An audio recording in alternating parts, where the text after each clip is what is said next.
Howdy folks, I'm Cheery Cherry Pie, cheerfully cheering on chaotic cats. I'm Amber. And here are more chaotic cats for us to cheer on. What could be Meow. better than that? Cheering on chaotic cats. Let's get started. Apparently Amber is a chaotic cat. Meow. Oh, and folks, we have a live stream coming up on Friday, the 29th. For more details, please see the end of the video. Let's get started. All right, folks, and our first letter is titled, Coworker ate dog food for close to 6 months. Am I the jerk for letting it go on for so long? So this is my sister's story. Earlier last year, I bought a puppy, some kind of walking mop. Cute as heck, the seller warned me that it had very specific dietary requirements. Honestly, the last thing that I wanted to do on my time off was to make dog food. So I approached a woman recommended by my local pet shop to make 2 weeks worth of food. She uses very cheap cuts, grains, and supplements specifically formulated for dogs. I pick up the individually packed bags every second Monday morning and keep them in a plastic container labeled with my name in the community fridge. Then take them home after work. It doesn't take up much room in the refrigerator. A little while ago, I noticed that some of the bags began to go missing. Then found the empties in a waste bin. They are marked DF with the date in black Sharpie.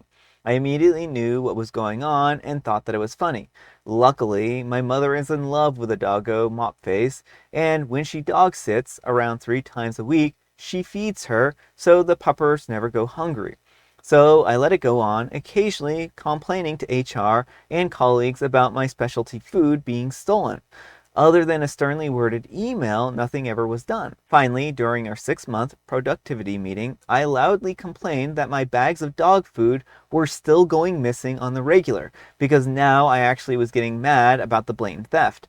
2 young guys gave me horrified looks. Neither of them ever fessed up to the pilfering, but since that meeting, my dog food has never gone missing.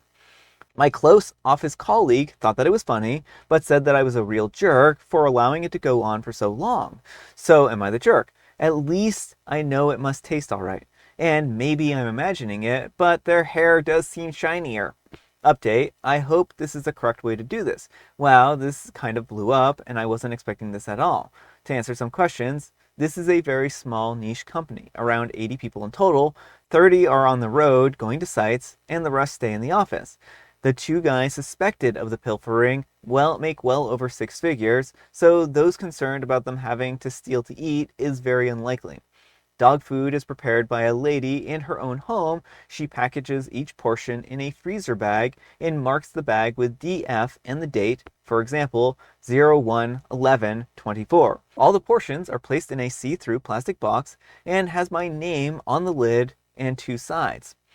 It's packed up at 5:30 a.m. on my way to work and spends the day in the fridge, then taken home when I leave for the day. Typically, 4 bags started to go missing on the regular. I do not leave it at work for the 2 weeks. Mopface is allergic to liver, pork, and corn. There are some spices in the food, turmeric and garlic, to name a couple recommended by the vet. There are also some oils, vitamins specific to the doggo's need. I admit that I am amused every second Monday when I notice the bag's gone missing. Sorry for my petty immaturity. I also replayed the meeting in my head and chuckle. It was well worth the money that I was out. Update number 2. For everyone freaking out about the garlic issue, Mopface was recommended garlic by a vet. In fact, since eating her specific diet, which includes garlic, she is doing much, much, much better. The fact of the matter is that the garlic is actually good for dogs. There is no scientific research showing adverse effects from consuming it. All right, folks, what do you think of this one? Not the jerk. I mean, if a thief breaks into your home and steals something, like, do you have to inform them if it's not what they think they're stealing? Like, oh, that's a knockoff Prada bag you're stealing. You're not going to be able to retail that for much. Yeah, I mean, I think that this is really a case of they stole without asking. I mean, that's how you steal, right? I mean, you can ask and then still I mean, that's steal, I true. guess, right? You could be like, hey, can I have this? And when someone says no, you take it anyways. But I mean, like, they were inconsiderate and rude, and it's really their own fault. OP made plenty of complaints to HR and even had this messaged out to the office as well. So there wasn't any mistaking about what was going on with this food. And as for whether or not it's going to be unhealthy for the individuals.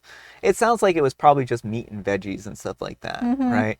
That isn't going to be anything that's going to hurt anyone. And in general, maybe the poorer cuts are going to be more fatty or whatnot, but honestly, it's probably, going to be like organ meat or something like that, which isn't something that generally we eat, but it isn't bad for you. And in fact, it's, probably healthier than a lot of people eat as is. Yeah, so I don't think OP did anything wrong. I don't think OP owed it to them to be like, oh, by the way, you're eating dog food. Yeah. Yeah, I really feel like they just had it coming. I don't know. I mean, if you walk into someone's fridge and you eat something you don't know what it is, like, that's kind of on you at that point. Yeah, exactly. But let me know what you folks think. So anyhow, take care and good luck. But folks, let's see what the Wheel of Judgment has to say. Wheel of Judgment, turn, turn, turn. Tell us the judgment that OP's earned. Fake. The wheel's like, no, I don't believe it. I don't believe it at all. I mean, I believe it. You'd have a little faith, Wheel. And Far Technician 2180 says, garlic is toxic to dogs and it can give them kidney failure. Edit to add, definitely not the jerk. And OP replies, according to my vet, this is not true. It's a long-standing myth that's been propagated with no scientific research behind it. And Repulsive Sound 1159 says, don't spread such misinformation. You might get some dogs killed. Garlic is extremely toxic to dogs. Chocolate is safer to them than garlic. If the story is true, find a vet who isn't a fraud. And OP replies, you may want to dig a little deeper into your own research before you spread your own misinformation. I don't have any idea at all, and the thing is that, while I have heard in the past that garlic is toxic to dogs, I haven't read any studies on it. So, according to what I'm seeing, dose matters a lot, so small amounts of garlic might not cause noticeable harm, but moderate to large amounts can lead to toxicity. And the research indicates that 15 to 30 grams of garlic per kilogram of body weight can be toxic to dogs. However, even smaller amounts can be harmful for some dogs depending on individual sensitivities. So, myth versus reality. Some holistic and alternative pet care advocates claim that garlic has health benefits for dogs, such as repelling fleas or boosting the immune system. However, these claims are not widely supported by veterinary science, and the potential risks generally outweigh any benefits. When in doubt, the safest is to keep garlic and related food like onions, leeks, and chives away from your dog's diet. I would definitely consult your own pet's veterinarian before going ahead and feeding your dog garlic. They're going to be the only ones who know about your specific dog's needs. All right, folks, and our next letter is titled, Am I a Jerk for Not Telling My Family the Cake in the Fridge is Cat Cake? Hi, Reddit. I'm usually a lurker on the sub, but unfortunately, I've had a moment where my family is divided on my innocence in this. I'm a 20-year-old male, and I just got an apartment of my own, and my cat Geiger from my childhood lives with me. Today is his 10th birthday. I live in a relatively small town, but with several bakeries and small owned businesses.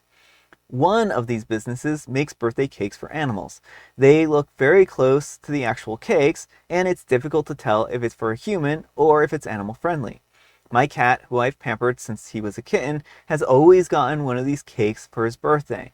It's a small cake mostly made with sweet potato, mashed potatoes, and pumpkin. The cake itself is made with these ingredients. However, the frosting is probably the most disgusting part to a human. It's made up of pureed tuna, shrimp, and cat treats. Disgusting, I know, but my baby only gets to have his special day once a year. So of course I buy one, like I always do every year, except this year I didn't think that I needed to text the family group chat to say, hey guys, in the fridge there's a cat cake. Please don't eat it. It has his name on it. Because I have my own apartment, right? Wrong, apparently. While I was at work today, one of my siblings came over to hang out because I don't mind someone being there while I'm not there. Rather, it makes me feel better knowing that Geiger isn't home alone, especially in this kind of new environment. I'm halfway through my shift when I get a text from my mom saying that it was disrespectful not to tell my sister the cake in the fridge was a cat cake. Most of my family agrees with her, including the sister that ate the cake. But the other half don't believe that I am in the wrong. Am I the jerk? All right, folks, what do you think? No, not the jerk. The cake had your cat's name on it. I mean, why would you go into someone's refrigerator, see one cake with the cat's name that's the size of a cupcake? Like, even if that was a human, like, cake, why would you eat the one cake that's Yeah, there? exactly. Like, why? Why? And then the frosting too. I'm surprised they were able to get a bite of it in before, not appreciating the frosting flavor of that cake. I mean, it doesn't sound like there was anything toxic with it. It Hmm. just sounds like it would be an unappetizing cake in Yeah. general, right? Like the sweet potato, pumpkin, and puree, stuff like that. That would probably actually be probably tasty, right? I don't think that that's going to be anything that's going to taste like, oh, this is gross, right? But the frosting itself is probably going to be what would put Hmm. most people off on this. Yeah, it does not sound pleasant at all. I think that OP didn't isn't in the wrong here. I don't know how they could have possibly have known that their sibling was going to come over to their house and then raid the refrigerator on top of that. Right, like eat the one food that like has the cat's name on it. Like I understand you may be used to sharing food with your siblings, but if there's usually if there's one thing that's very clearly a special item, you would not eat that thing without permission. Yeah, exactly. But let me know what you folks think. So anyhow, take care and good luck. And Status Layer 7810 says, I like the smell of tuna and feed it to my cats and think the smell is very distinct. So I think she probably should have noticed. And OP replies, my fridge unfortunately smells like fish all the time because I make him his own wet food and it sticks to the bready foods a lot. So I think that's what has happened here. Alright folks, and our next letter is titled, Am I the jerk for using my wife's fancy dog shampoo? I'm a 29-year-old male and I live with my wife, a 28-year-old female, and our very spoiled poodle, Tika. My wife is obsessed with the dog, like crazy obsessed. Home cooked meals every night, and she has a whole shelf in the bathroom stocked with special grooming products. The other day, I ran out of my shampoo in the middle of the shower, and my wife has a prescription shampoo for her scalp, which is obscenely expensive, so I didn't use it. Normally, I would just use soap or body wash in a pinch to wash my hair, but my wife had just washed the dog in the tub, so the dog shampoo was still in there, and I used that instead. It smelled really nice and it worked great. Anyways, I ended up using it a few more times until we did shopping, and by that time, it was almost empty. It was a small bottle, only like 500 milliliters. Fast forward to a week later when my wife was washing the dog and she starts screaming about where the dog shampoo has gone off to because she only bought it just a few weeks ago.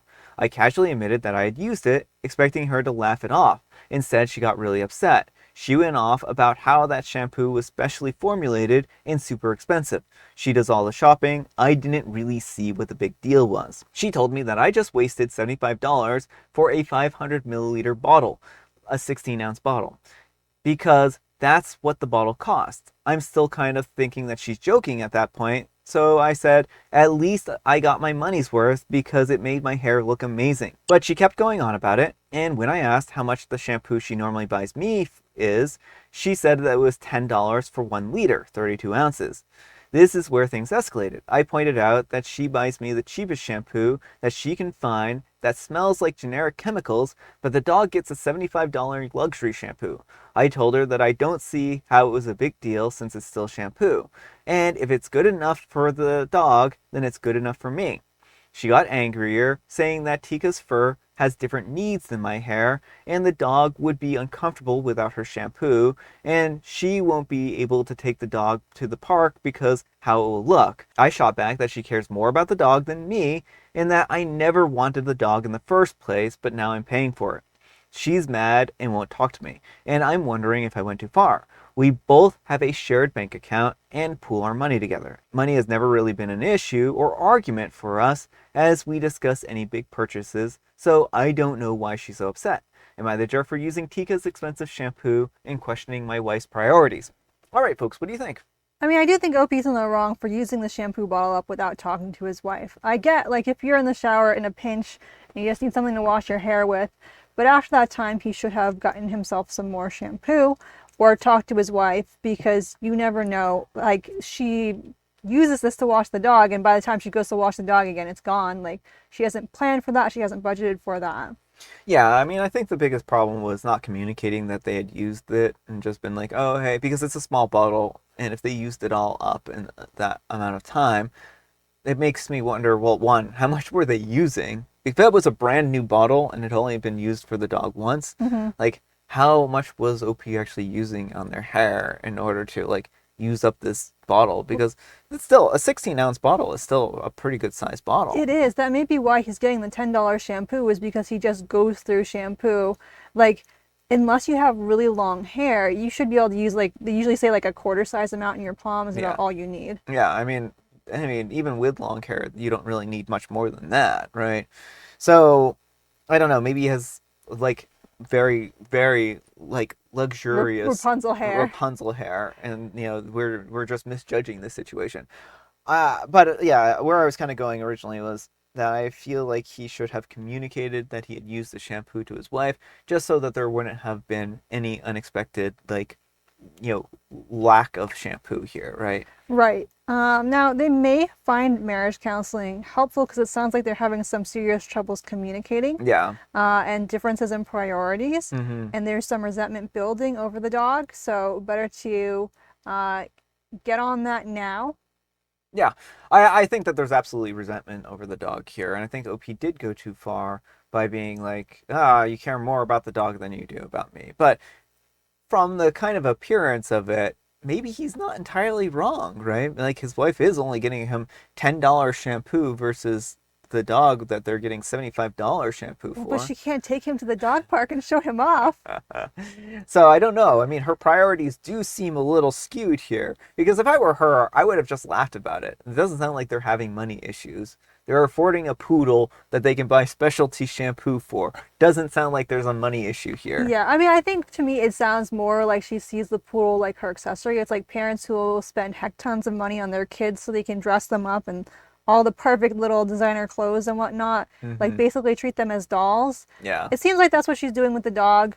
And OP is not, a perfect little doll for her to tote around, so Yeah. that's why he's getting different treatment. But I'm not saying that's fair or right or anything. I'm just saying that's what it sounds like to me, is less about like necessarily that she loves the dog more and more that she can use it as a fashion accessory. Yeah.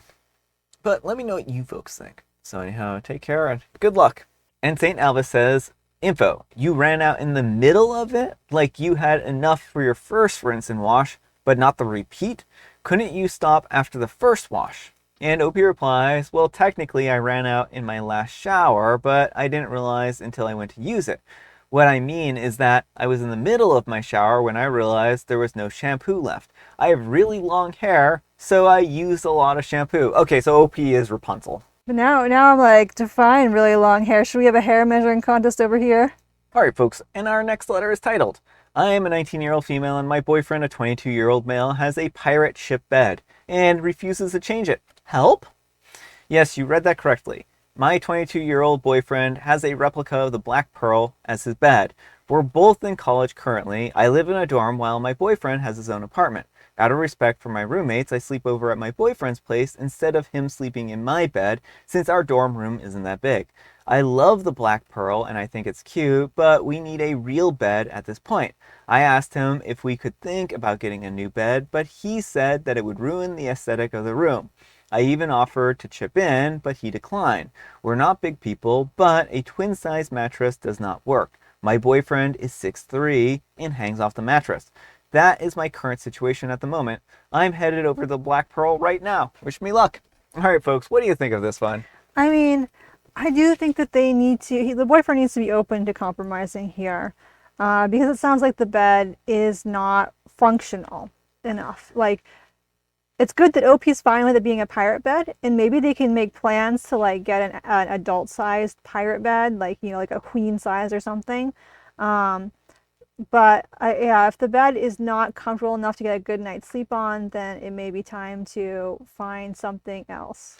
Yeah, I mean, certainly I think that that might be a good idea to investigate whether or not they can find something that's a little bit bigger and more comfortable.